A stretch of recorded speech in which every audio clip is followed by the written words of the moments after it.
Voici un avion de chasse de 7e génération qui brise tous les paradigmes de la guerre aérienne avec une vitesse hypersonique, une technologie d'intelligence artificielle, des armes laser et des capacités furtives, capables d'être pilotées ou non.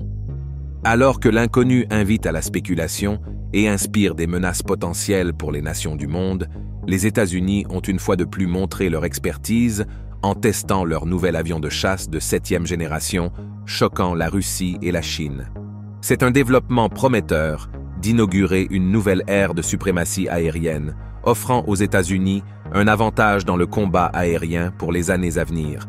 Alors que la Russie et la Chine construisent toujours un chasseur de 6e génération et maîtrisent un chasseur de 5e génération, les États-Unis développent activement le SR-72, un chasseur de 7e génération, pour créer un successeur de l'emblématique SR-71 Blackbird.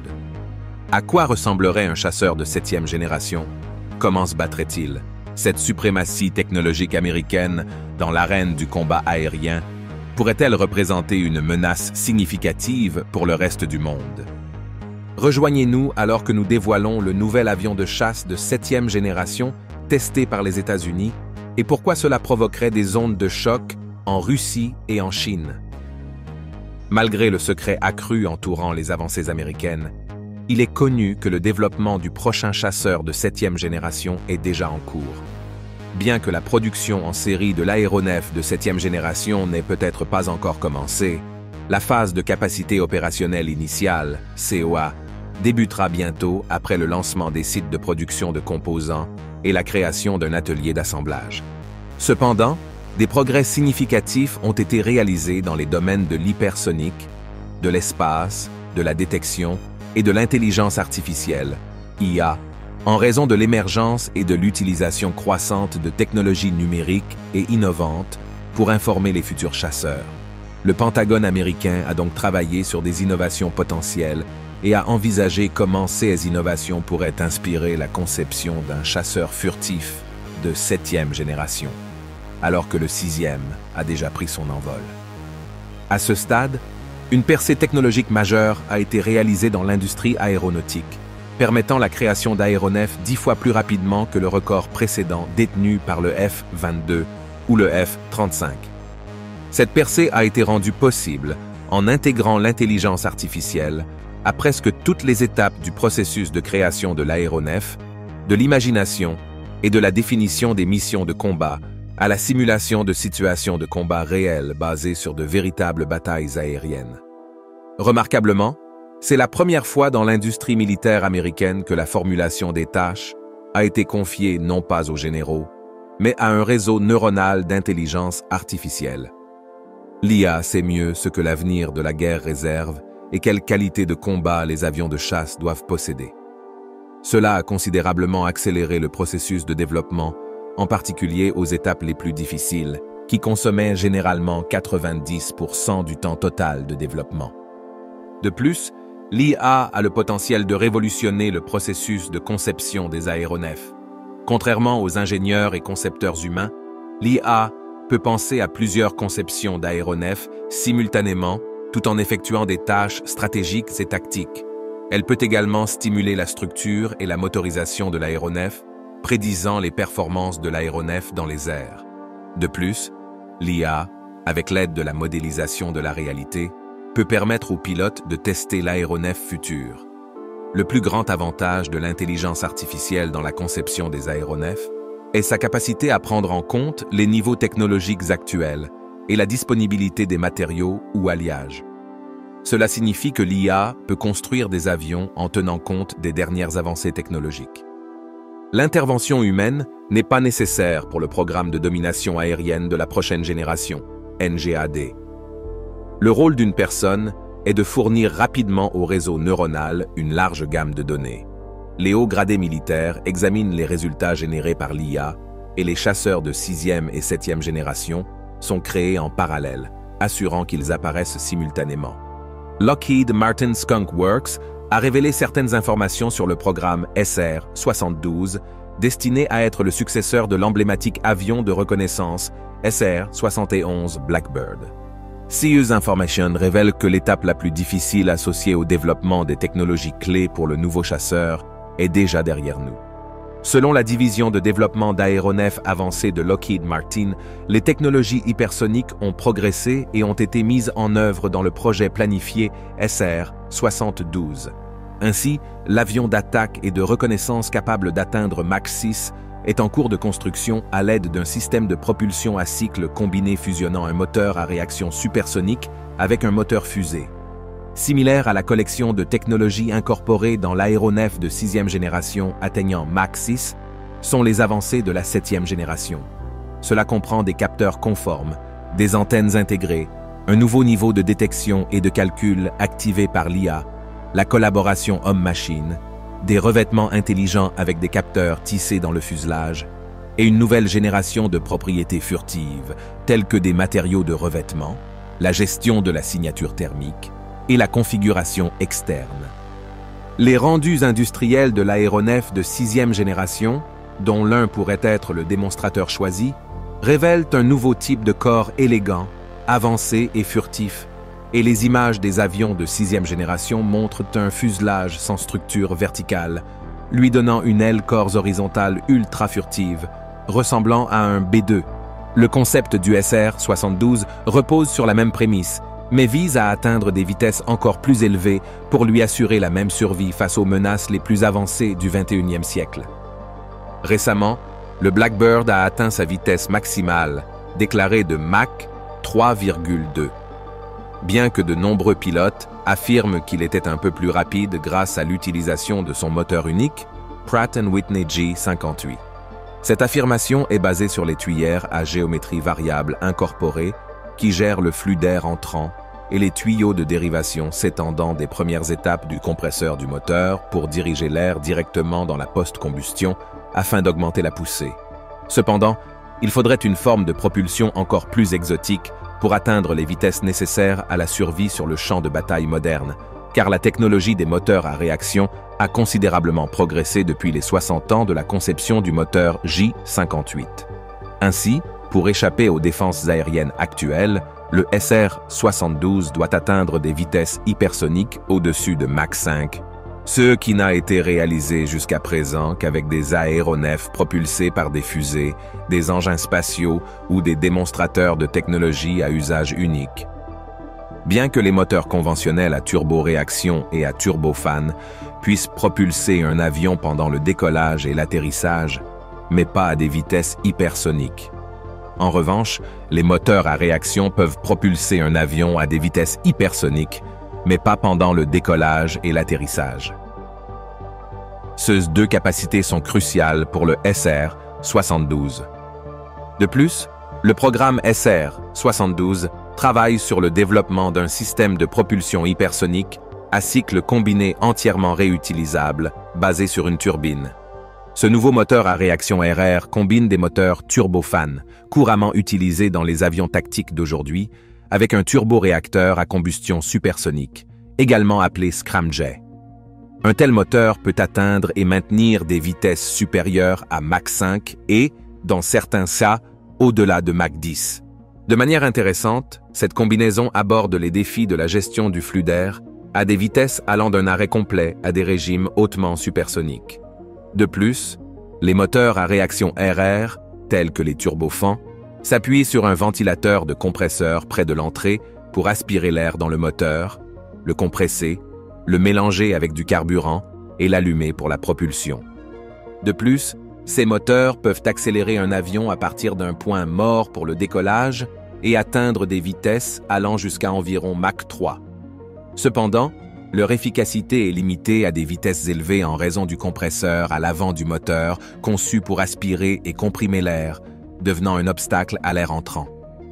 Les turboréacteurs et les turboréacteurs à combustion supersonique, en revanche, ne disposent pas d'un compresseur et souvent d'aucune pièce mobile, ce qui les rend inefficaces à basse vitesse et incapables de fonctionner à partir d'un arrêt complet. Néanmoins, ces moteurs deviennent efficaces à des vitesses supérieures à Mach 3, utilisant la pression immense de l'air entrant pour créer la compression nécessaire pour mélanger l'air avec du carburant pour la propulsion. pour ralentir l'air entrant à des vitesses subsoniques et le rendre plus gérable pour l'allumage. Les turboréacteurs utilisent une sorte de corps bloquant à l'entrée. Les turboréacteurs sont généralement capables d'atteindre des vitesses aussi élevées que Mach 5 ou 6, mais probablement pas plus. Les scramjets modernes permettent, d'autre part, à l'air de circuler dans le moteur à des vitesses supersoniques sans l'entraver, rendant l'allumage difficile. Allumer une allumette dans un ouragan est souvent utilisé pour décrire ce défi. Malgré cela, on pense que les scramjets sont capables d'atteindre des vitesses supérieures à Mach 10, voire plus. Un moteur à cycle combiné basé sur une turbine combine à la fois des moteurs turboréacteurs ou turbofans et des moteurs turboréacteurs ou scramjets. Cela permet à l'aéronef de décoller et d'accélérer jusqu'à environ Mach 3 avant de passer au turboréacteur ou au scramjet pour accélérer jusqu'à Mach 5 et au-delà. Une start-up visionnaire, Hermes, s'est vue attribuer le prestigieux contrat SR-72 pour la création d'aéronefs hypersoniques réutilisables, avec pour objectif à long terme de révolutionner le réseau mondial de transport humain. Son succès a ouvert la voie à la possibilité de créer un système de voyage aérien beaucoup plus rapide et plus efficace pour l'armée de l'air américaine. La technologie hypersonique développée par Hermes a des applications à la fois civiles et militaires, en faisant une percée précieuse dans la technologie de l'aviation. L'aéronef Mach 5, développé par Hermes, peut atteindre des vitesses dépassant 3000 km/h, rendant le voyage hypersonique, pas seulement supersonique.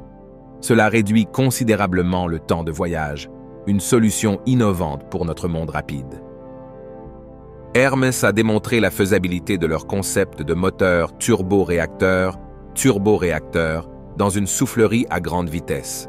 Cependant, une équipe conjointe des Skunk Works de Lockheed Martin et d'Aerojet Rocketdyne aurait peut-être discrètement dépassé leur réussite de plusieurs années dans le développement d'une technologie similaire. Lors de la comparaison entre le chasseur de 6e génération et le chasseur de 7e génération, il est important de prendre en compte plusieurs caractéristiques distinctives du chasseur de 6e génération. Une telle caractéristique est sa capacité à transporter des armes laser à haute énergie. Bien que des systèmes d'armes laser existent actuellement, il manque encore de la puissance nécessaire. En conséquence, pour le moment, les armes principales du chasseur de 6e génération continueront d'être divers types de missiles, y compris des missiles hypersoniques. Cependant, le chasseur doit avoir la capacité de transporter des armes laser pour être équipé d'elles, une fois que la technologie se développera pour atteindre le niveau souhaité d'efficacité. Une autre caractéristique notable de l'aéronef est son moteur à cycle variable, équipé d'une technologie adaptative de pointe. Lockheed et Aerojet Rocketdyne ont travaillé ensemble pour développer un système de propulsion à cycle combiné qui peut fonctionner à des vitesses inférieures à Mach 3. Le système de moteur utilise un moteur turboréacteur pour le mode hypersonique, tandis qu'un moteur à turboréacteur démarre et crée une poussée en aspirant de l'air tout en se déplaçant à des vitesses hypersoniques. Ce système de moteur unique utilise les mêmes prises d'air et tuyères d'échappement pour les modes turboréacteur et turboréacteur, éliminant le besoin de tout changement dans la configuration initiale de l'aéronef pendant le volume. De plus, l'aéronef était conçu pour être furtif radar et utilise un ensemble de mesures comprenant le profil et la conception de sa structure aérodynamique et l'application de revêtements spéciaux. L'équipement embarqué joue également un rôle significatif dans les caractéristiques furtives de l'aéronef, neutralisant les radars ennemis à basse fréquence qui pourraient autrement détecter les aéronefs furtifs. Une de ses qualités les plus significatives est sa capacité à se transformer et à résoudre des missions de combat spécifiques. Cela se fait à travers un système de blocs interchangeables avec des équipements qui peuvent être installés, démontés et remplacés par d'autres à bord du chasseur. Cela permet à l'aéronef de s'adapter pour accomplir une mission de combat spécifique, en faisant un atout précieux dans diverses situations. De plus, la fonction de contrôle sans pilote est une autre qualité significative de l'aéronef de 6e génération. L'absence d'un pilote dans le cockpit permet à l'aéronef d'opérer en mode de volume hypersonique, étendant ainsi ses capacités de manœuvre. Dans certaines manœuvres, L'aéronef peut subir des surcharges monstrueuses inaccessibles aux corps humains, mais la fonction de contrôle sans pilote permet à l'aéronef d'effectuer de telles manœuvres sans problème. Cette fonctionnalité rend l'aéronef de 6e génération très avancé et performant. Une caractéristique unique des chasseurs de 7e génération est leur conception sans cockpit, ce qui permet un système de refroidissement adapté aux services et unités qui subissent des charges thermiques élevées. Ces chasseurs possèdent des qualités exceptionnelles qui diffèrent de leurs prédécesseurs et sont principalement destinés aux opérations près de l'espace. Ils sont conçus pour opérer à la frontière des systèmes de défense aérienne les plus avancés, tels que le S-500 de la Russie.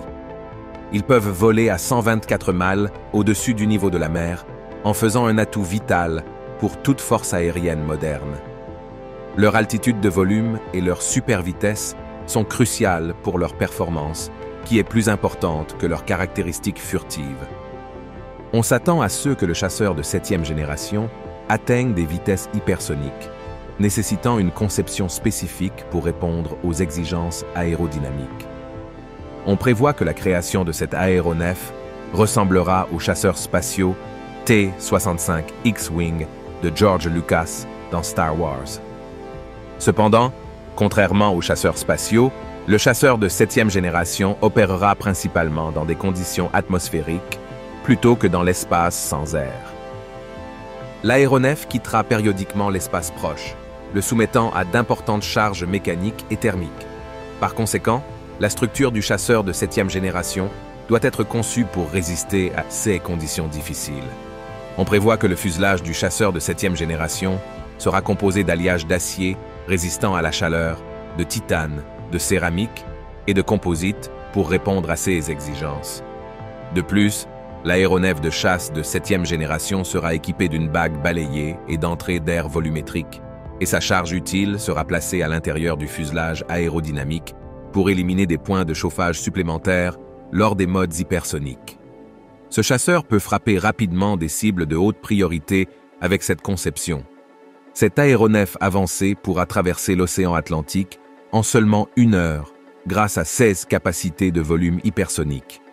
Le volume du chasseur de 7e génération se déroulera dans les plages subsoniques, supersoniques et hypersoniques, le positionnant quelque part entre le SR-71 Blackbird et le Lockheed SR-72 en termes de conception et de capacité. La centrale électrique à cycle combiné que Lockheed et Aerojet Rocketdyne ont initialement construite pour le SR-72 a permis le développement d'un chasseur hypersonique. Ce système est nécessaire car les moteurs turboréacteurs conventionnels ne peuvent pas atteindre les vitesses requises pour le volume hypersonique. Cependant, l'utilisation d'un seul moteur à turboréacteur n'est pas pratique, car cela nécessite une accélération initiale. Pour résoudre ce problème, Lockheed Martin et Aerojet Rocketdyne ont développé un moteur à turboréacteur qui permet le volume hypersonique. Cette technologie innovante a ouvert la voie au développement d'aéronefs avancés, capables de voyager à des vitesses incroyables. Il est important de noter que les vitesses hypersoniques sont préjudiciables aux pilotes, et donc cet aéronef de chasse sera contrôlé à distance en mode autonome non habité. Pendant le volume hypersonique, la communication radio avec l'opérateur au sol est pratiquement impossible, rendant nécessaire le contrôle de l'aéronef par un pilote automatique.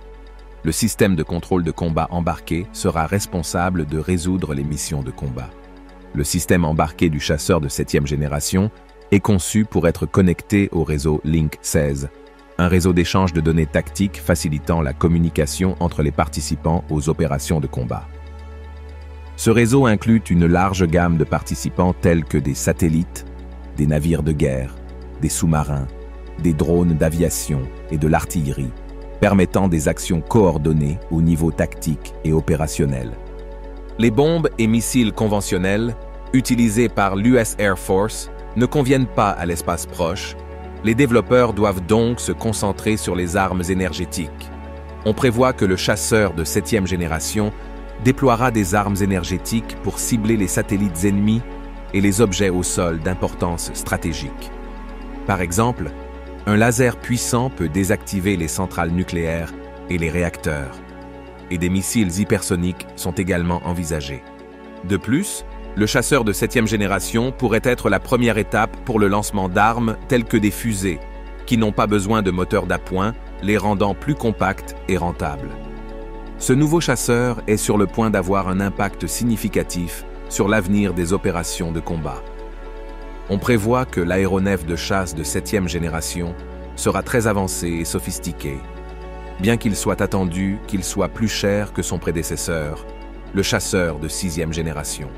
Le coût de chaque avion est estimé à plusieurs centaines de millions de dollars. Les États-Unis sont le seul pays ayant la capacité financière pour assumer de telles dépenses. Les critiques qui remettent en question les budgets militaires importants doivent tenir compte du fait que tous les pays ne sont pas des alliés des États-Unis et maintenir une puissance militaire est nécessaire pour se protéger contre d'éventuels agresseurs. Il convient de noter que les États-Unis ont été les premiers à développer un chasseur de 5e génération, et le Lockheed Martin F-22 Raptor, introduit en 2005, en est un exemple flagrant.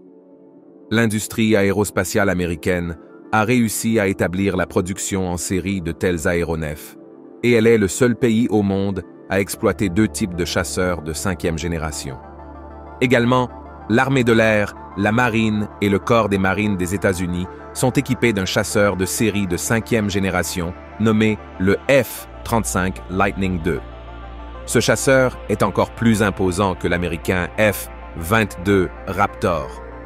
À l'heure actuelle, le F-22 Raptor et le F-35 Lightning II n'ont pas de concurrents.